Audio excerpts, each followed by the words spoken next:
Salam əziz insanlar, Aydınlanma kanalına xoş gəldiniz. Bir psixoloq qadının videosunu görmüşdüm Instagramda. Deməli, o bir qadının hərəkətini tənqid eləyirdi. Bu qadının yoldaşı ona digər qadınla xəyanət eləyir və xəyanət etdiyi qadın bu kişinin yoldaşına, yəni bu qadına deyir ki, sən ərindən boşanmalısan.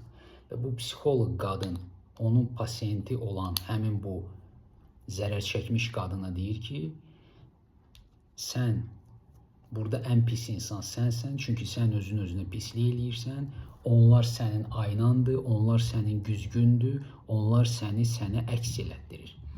İndi mən burada ayna fəlsəfəsinin, güzgü fəlsəfəsinin necə təhlükəli olduğunu, səhv anlaşılanda necə təhlükəli olduğunu, səhv qavranılanda necə qəliz və səviyyəsiz, düşük, egoist fikirlərə, baxış bucaqlara gətirib çıxartdığını sizə başa salmağa çalışacağım. Birincisi, bu qadına mən deyərdim ki, bu psixoloqa, xanım xatına deyərdim ki, həmin o zərər çəkmiş qadın sənə müraciət etmiş qadın. Sən deyirsən, sən pissən, güzgüdür və s. O məhz sənin özünü əks elətdirmirmi? O sənin özünü əks elətdirir. Və ümumiyyətlə, güzgü nə deməkdir? Baxın, mən əvvəlki videolarımda sizə başa saldım. Güzgü fəlsəfəsini anlamaq üçün Tibet budizminə mütləq müraciət etmək lazımdır. Çünki ən azından orada praktiki baxımdan bu anlaşılır. Digər mistik cərəyanlarda bu güzgü fəlsəfəsi mistik baxımdan anlaşılır, metaforalarla bizə başa salınır deyə biz onu daha dəqiq səlis şəkildə anlaya bilmirik. Amma məsələn, Tibet budizmin 9-cu çarxı olan Dzogchen'də, yəni Dzogpa Chekpa, böyük kamillikdə biz onun praktiki cəhətdən güzgü fəlsəfəsinin, ayna fəlsəfəsinin nə olduğunu sizinlə bir yerdə qavrayaraq anlaya bilərik. Nə deməkdir bu? Dzogchen'ə görə bizim şuurumuz güzgüdür. O güzgü kimi hər şeyi əks elətdirir. Sizin şuurunuzun təbii halı, möhtəşəm təbii halı güzgüdür. Və bu güzgü hər bir şeyi əks etdirir. Və onun özünü əks etdirmə, özündən yaratma dinamikası 3 üsulla baş verir. Nirmanakaya, Dharmakaya və Samkhagakaya. Bunu belə başa düşmək olar. Xristianlar bunu belə başa düşə bilərlər. Ata, oğul, müqəddəs ruh. Bax, bunların üçlüyünün işlənməsindən əmələ gəlir. Amma İslamda Allah birdir. La ilahə illallah, hər şey Allahdır, hər şey birdir və bu daha düzgün, daha həqiqətin daha doğru şəkildə qavranılmasıdır deyə o hər bir şeyin bir olduğunun tərəfdarıdır. Bəli, bu güzgü Nirmanakaya, Samkhagakaya, Dharmakaya hamısı birdir. Amma fərqli əks edilir deyə ona görə biz həm deyə bilərik ki, hər şey Allahdır, la ilahə illallah, Allah birdir. Həm də ki, deyə bilərik ki, ata var, oğul var və müqəddəs ruh da var. Bunların hamısı həqiqəti öz strukturasından, fakturasından, adət-ənənəsindən, baxış bucağından asılı olaraq təqdim etdiyi fəlsəfədən, mənəviyyat çərçivələrindən, qavrayışlardan, fəlsəfələrdən asılı olaraq həqiqəti ötürmə üsullarından biridir və hamısı düzdür. Yəni ki, elə bil Allah necə dünyanı yaradıbsa, bu dünyada hər bir şey onun sözüdür. İoanın İncilində deyildiyi kimi, əvvəl söz var idi, hər şey sözdən əmələ gəldi. Yəni, hər bir şey burada Allahın sözüdür. Və bizim zehnimiz kafir zehnimiz, iblisani zehnimiz, destruktiv və diskursiv parçalanmaya meyilli olan, parçalayan ağlımız bu həqiqəti mənimsəyə bilmir, qavraya bilmir. Məsələn, o bir tutaq ki, toyuqla bir ağacın arası, ikisinin de bir yerde Allah'ı gösterdiyini, Allah olduğunu qavraya bilmir. Bildiniz? Bizlərə təqdim edilən, monoteist dinlərin təqdim etdiyi fəlsəfəyə, mifologiyaya, dünya quruluşuna əsasən iyerarxiya var da, xaos yox idi, iyerarxiya yarandı və bu iyerarxiyada insan müəyyən bir yerini tutur. Qədim dinlərin fəlsəfəsində xaos var idi, qədim Yunanistanda yaxud da ki Misirdə Apofis. Yəni bu xaos canlı varlıqlar, tanrılardan digər tanrılar ümumiyyətlə yaradılmış olanın, varlığın özü yarandı. Bu öz yerində, bu mifologiyadır, dindir, psixikadır, psixologiyadır və s. Əsas olan odur ki, bax bu güzgü bizik, əsl təbiətimizdir. Yəni sən bədən deyilsən, sən fikirlər deyilsən, sən düşüncələr deyilsən, sən psixika deyilsən, psixoloji travmalar deyilsən. İndi psixoloqlar deyir, psixoloji travmalardan azad olmaq lazımdır. Psixoloji travmalar o vaxt, yəni insanlar oturur, dua eləyir, namaz qılır, praktikalar eləyir. Bunlar işləmir. İnsanın 50 yaşı var, hələ də travmalardan azad olmağa çalışır. Travmalar gerçək deyil. Sadəcə siz diqqətinizi ora bastırıbsınız deyə, diqqət işığınızla onu dirçəldirsiniz, onu yenidən gücləndirirsiniz deyə, o sizin üçün gerçəkdir. Bax, təsəvvür elə ki, indi mən sənə belə bir şey deyəcəm, sən mənim nə dediyimi anlayacaqsın. Təsəvvür elə, bax, mənim yanımda bir dənə şir var. Bax, burada bir şir var. Sən deyəcəksən ki, axı şir yoxdur. Mən deyirəm, o şir var, o məni dişləyir, o məni narahat edir. Sən mənə deyəcəksən ki, sadəcə arxaya bax da, gör orada şir var ya yoxdur, düzdür. Qutardı getdi. Bax, bu da bunun kimi bir şeydir. Sən ona baxanda, analiz eləyəndə, sorğulayanda, diqqətini ora, onun kökünə, mənbəyinə yönəldəndə görəcəksən ki, bu yoxdur. Sadəcə bu ağır prosesdir, praktikadır deyə bunu hər dəfəsində etmək lazımdır. Güzgü hər şeyi əks elətdirir. İndi bunun dediyinə görə bu belə çıxır da. Məsələn, mən gəlirəm, səni vururam və deyirəm ki, heç nə eləmək lazım deyil. Çünki mən sənə əks etdirirəm. Həmçinin də onun izləyiciləri onu tamamilə yanlış anlayır. Bax, dedim ya, həmin o yanlış qavrama. Onlar düşünür ki, hər şey məni əks elətdirirsə, deməli, mən neynəməliyəm? Mən egoist olmalıyam. Düzdür? Sən mənə pislik eləməyəsən deyə mən egoist olmalıyam. Sən mənə yaxınlaşmayasan deyə mən egoist olmalıyam. Mən ilk öncə özümü düşünməliyim. Yəni, insanın iblisani ağlı bütün həqiqətləri özünə məxsus şəkildə, özünə uyğun şəkildə, özünə yuva qurmaq üçün, özünə mənbə qurmaq üçün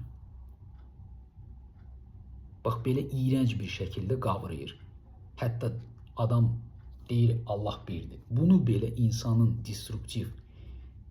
diskursiv ağlı götürüb elə qavrayır ki, sən deyirsən ki, ay Allah, kaş sənə bunu deməzdi. İnsanın iblisani ağlı belə işləyir. Ən ali həqiqətləri belə götürür, egoizmi. Sən axı egoizminlə keçirirsən bunu. Bu egoizm götürür, özünə məxsus şəkildə qavrayır. Sənə digər variantları, digər həqiqi qavrama yöntəmlərini göstərmir. Sənə onlar şeyləmir, açılmır. Sənin nəfsin, o nağıllarda 40 qapı var. O 40 qapının heç birisi sənə açılmır. Sənə birinci qapı açılır, deyir, buradan bax. Digər qapılara baxmaq, girmək, daxil olmaq lazım deyil. Nağıllar da həqiqətin bizə çatdırıldığı kodlardır, simvolikadır. Bax, belə qavranılır. Əslində bu nə deməkdir? İndi o deyir ki, bu qadın, psixoloq deyir ki, o səni əks etdirir. Səni, kimi? Hə? Bu qadına demək lazımdır, sən kimliyini bilirsən, mənliyini bilirsən, yaxşı məni əks elətdirir. Kimi, nəyi, mən nəyəm, mən kiməm? Sən bu sualı verib, sorğu-sual eləyib, öz mənliyini aşkarlayıb, dərk etməmiş, sən deyirsən ki, o səni əks elətdirir. Nəyimə əks elətdirir? Enerjimi, karmamı, güzgü, digər insan güzgü olaraq mənim nəyimə əks elətdirir? Hə? xarakterimi əks elətdirir, nəyimi əks elətdirir? Düzgün qavranılmayan həqiqət yanlış interpretasiyalara gətirib çıxardır. Dzogchen nə deyir? Sən güzgüsən. Nə deməkdir bu? Birincisi onu yadınızda saxlayın ki, güzgü kimi fəlsəfələri, həqiqətləri şuuri baxımdan böyümüş insanlara çatdırmaq lazımdır. Adi insanlara bunu çatdırmaq olmaz. Necə ki, sufizmdə, Tibet Budizmdə böyük ali həqiqətləri, ənəl həq fəlsəfəsində məsələn heç kəsə çatdırmırdılar. Ərmişlərə, övliyalara, dərk edənlərə, əziyyət çəkənlərə, öyrənmək üçün əzab çəkənlərə bunu çatdırırdılar. Elə belə insanlara heç kəs gedib demirdi bunu, çünki bu təhlükəlidir. Çünki insana pis təsir eləyəcək, insan qavramayacaq, insan əsəbləşəcək, egoist olacaq, ədalətsizliyə düşəcək, nihilizmə düşəcək, mənasızlığa düşəcək. Ona görə icazə verin ki, insanlar əzab çəksin. Çünki ancaq əzab onlara böyüməyə imkan verəcək. Bu bir. Nəyi demək istəyirəm? Bax, əslində həqiqət güzgü ayna fəlsəfəsi nədir? Bax, indi mən sizi görürəm. Mən xəyalımda mənə baxan insanları təsəvvür edirəm. Və bu videoya insanlar baxacaq. Onlar harda yerləşir? Tutaq ki, onlar bədən olaraq kvantum dünyasında atom kimi, proton, neytron kimi, bazon, müzon, qlion kimi mövcuddurlar. Onlar harda yerləşirlər? Mənim şuurumda. Düzdür? Siz də mənim şuurumdasınız. Mənim şuurum da güzgüdür. Mənim sözü yoxdur. Şuur var. Bədən var. Proseslər var. Amma mənlik yoxdur. Aydınlanma odur ki, sən içində bir mənliyinin olmadığının fərqinə varırsan. Yəni sütun yoxdur. Mənlik nədir? Yığcan bir obraz. Ego nədir? Yığan obraz. Yığcan. Bax, yığdıq hamısını, fikirləri yığdıq, düşüncələri yığdıq, kampaniya kimi bir şeydir. Ego, kampaniya yaratdıq. Elə bir şey yoxdur. Ego mənimsəməyə çalışır. Mən ona görə sizə deyirdim ki, 2005-ci ilin Revolver filminə baxmağınız lazımdır. Çünki orada egonun, nəfsin sizi necə idarə etdiyi görsənilir və bu videolarda da bu barədə danışmışam mən sizə. Siz mənim şuurumdasınız. Bax, indi həmin psixoloq qadın hardadır? Hə? Onun danışdığı qadın, o qadının əri, o qadının sevgilisi hardadır? Mənim şuurumda, düzdür? Mən bunu anlayıram, yəni mən deyəndə mən yoxdur, söz olaraq istifadə edirəm. O qadın isə bunun fərqinə varmır. Hər şey, hər birinizin individual şuur axını var. Hər birinizin individual şuur axını var. Şuur birdir. Hər birinizin ayrı-ayrılıqda individual şuur axını var. Bu, sizin karmanızdan asılıdır, yaşadığınız təcrübələrdən, ailənizdən, psixikanızdan, psixologiyanızdan. Hər birinizin individual şuur axını var və bu şuurlar axır gedir, düşüncələr axır gedir, fikirlər axır gedir, xarakterlər dəyişir, dünya baxışı, dünya görüşü, hər bir şey dəyişilir. Bədən əriyir, çürüyür, insanlar ölür, gedir, yeniləri gəlir, yaxud da gəlmir. Planetlər fırlanır, kainat öz rəqsini davam elətdirir, düzdür? Şurada nə baş verə bilər başqa? Və bunların hamısı dəyişilir, yoxa çıxır. Və bunlar harda baş verir? İndi. İndi harda baş verir? Sənin şuurunda. Çünki mən bunları deyirəm, sən bunları təsəvvür eləyirsən, söz olaraq, rəsm olaraq, şəkil olaraq, duyğu olaraq, emosiya olaraq harda yaşanılır? Harda hiss edilir bunların hamısı? Sənin şuurunun içində. Sənin şuurunun içində hamısı. Düzdür? Və şuur var, təmiz güzgü kimi, güzgüdür, hər şeyi əks elətdirir. Amma orada mənliyə yer yoxdur. Düşüncələrinin, fikirlərinin içinə bax diqqətlə. Ən azından intellektual olaraq anlamağa çalış ki, onların içində bir mənlik, bir subyekt yoxdur. Mənə ehtiyac yoxdur. Hər bir şey sənsiz baş verir. Bax, mən bunu qaldırdım, düzdür? Sizcə mənim beynimdə mən araşdırdım, sorğuladım, proseslər getdi, bunu qaldırmaq lazımdır, bunu belə eləmək lazımdır, yox. Bir mənlik var idi ki, məsuliyyət daşısan, yox. Mən yenə deyirəm də, demişəm də. Mən olan bir məfhum illüziyadan, boşluqdan ibarətdir. Sadəcə sənin beynin bu instinktləri cəmiyyətdə yaşatdırmağa çalışır və şəxsiyyət əmələ gətirir deyə sağ qalmaq üçün. Sən onunla identifikasiya prosesindən keçirsən və düşünürsən ki, bu mənlik sənsən, o yoxdur. Araşdır, sorğula, o mənlik yoxdur. Güzgü budur. Necə ki, bax, bu gördüyün ekranda hər bir şey əks edilirsə, hər bir şey də əks edilir. Amma bu o demək deyil ki, o məni əks etdirir. O məni gəlir vurur, o mənə işgəncə verir, deməli o məni əks etdirir. Yox. Həm də həm. Həm yox, həm hə. 50%, 50%, 50%. 100%-lıq həqiqət yoxdur. 50-50-yə, 50-50-yə. Einstein düz demir. Kainat, Allah həmişə zər oynayır. Zər atır. Və Heraklit dediyi kimi Allah şahmat lövhəsində fiqurları ora-bura qoyan bir uşaqdır. Heraklit belə demişdi. Nədir bu? O deməkdir ki, həm əks etdirmir, həm də əks elətdirir. Niyə görə əks elətdirir? Çünki bunlar sənin içindədir, ona görə. Kimsə gəlib səni söyəndə, sənə pis davrananda, o sənə müəllimlik eləmir. Bu müəllimlik fəlsəfəsini biz artıq güzgü fəlsəfəsinin üzərinə, sadə güzgü fəlsəfəsinin üzərinə müəllimlik, mənə müəllimlik eləyir, mənə dərs eləyir fəlsəfəsini yüklüyürük. Başa düşdünüz burada nə baş verir? Necə insan ağlı öz-özünü qatışdırır, öz-özünü aldadır. Vurur hər şeyi, pis günə salır. Sadəcə əks edilir. Amma sən qayıdırsan, düşün, yox, o məni vurdu, o mənə pislik elədi, o mənim müəllimimdir, o mənə müəllimlik eləyəcək. O mənə dərs verdi. Bu insanlar mənim həyatıma elə belə gəlmir, onlar gəlir mənə dərs vermək üçün. Kimin həyatına gəlir? Sən kimsən? Bu mənlik kimdir? Nə baş verir burada? Sorğula da. Sən bədəndə deyilsən, sən bu biçimdə deyilsən. Enerjilərə gəlir, karmana gəlir. Bunlar da öz-özünə baş verir də. Determinizm var axı. Bütün bu proseslər öz-özünə baş verir. Sən heç nə həll eləmirsən burada. Kimin yanına gəlir? Kimi əks elətdirir? Kim kimi əks elətdirir? Onun necə birisi olduğunu sən bilmirsən. Sən yalnız təsəvvüründə onun necə birisi olduğunu bilə bilərsən.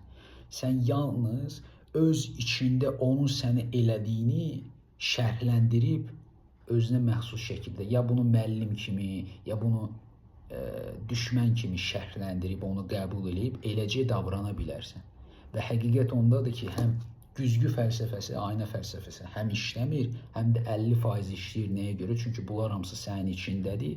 10 milyard insan sənin içindədir. Hətta o sırtıqlıq, xiyarbaşlıq eləyən Donald Trump belə sənin şuurunun məhsuludur. Və sən burada yoxsan. Bu sadəcə özü-özünə baş verən bir oyundur. Hər bir şey əks edilir. Və mənim dediyim sözlərimin heç bir mahiyyəti yoxdur. Mən sizə indi həqiqəti açıqlamadım. Mənim dediklərimdə heç bir həqiqət yoxdur. Və bu da həqiqətin özüdür. Mən sizə yalan danışdım. Bu da elə həqiqətin özüdür. Mən sizə həqiqəti dedim. Mən sizə yalan danışdım. Nə nədir, nə necədir, niyə budur, niyə odur. Bunların heç birisini siz bilə bilməzsiniz. Çünki siz hər zaman Alisa'nın dünyasındasınız. Onu yedim, böyüdüm, bunu yedim, balacalaşdım. Bax, belə bir tezisdir. Tezis, antitezis Hegelin fəlsəfəsidir bu. Kim kimi əks elədi? Siz məni, ya mən sizi. Mən kiməm, siz kimsiz? Siz məni gördünüz, mən sizi gördüm. Bilinmir. Ona görə başınızı bunlarla yormayın. Amma çalışın ki, təhlükələrin içinə, yanlış düşüncələrin içinə girməyəsiniz. Bu videonu da paylaşın ki, ehtiyacı olan insanlara qoy baxsınlar və hamı bilsin ki, ayna fəlsəfəsi, güzgü fəlsəfəsi düzgün bir şey deyil. Ya da düzgündür, ya da düzgün deyil. Ya da ola bilər ikisi bir yerdədir. Bilmirəm. Ola bilər bilirəm, ya da bilmirəm.